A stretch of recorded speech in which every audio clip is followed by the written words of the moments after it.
Monday నుంచి Friday దాకా weekend ఎప్పుడొస్తుందా అని ఎదురు చూస్తాం.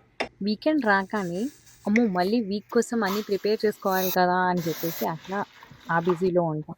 ఇంకా అసలు వీకెండ్ గురించి ఎందుకు చూస్తామో కూడా నాకైతే అర్థం కాదు. సాటర్డే అంతా గ్రాసరీ షాపింగ్, బయట పనులు అట్లా అయిపోతే సండే అంతా మళ్ళీ వీక్‌కి రీసెట్ చేసుకోవడానికే సరిపోతుంది.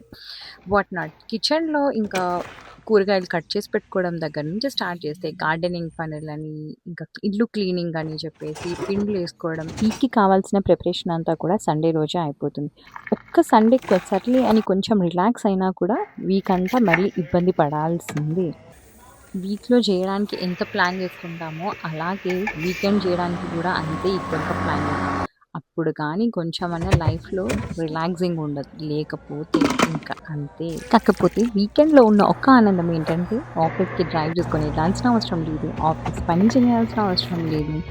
అండ్ ఇంట్లో అందరం కలిసి పనులని షేర్ చేసుకొని చేసుకుంటాం కాబట్టి, కొంచెం అదో సరదాగా ఉంటుంది. And also we all stay together ఈ 2 డేస్ మాత్రం.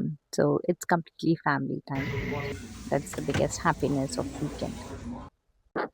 నన్నడిగితే సాటర్‌డే కన్నా కూడా సండేనే చాలా important day of the week అని చెప్తా. Because we get to prep everything.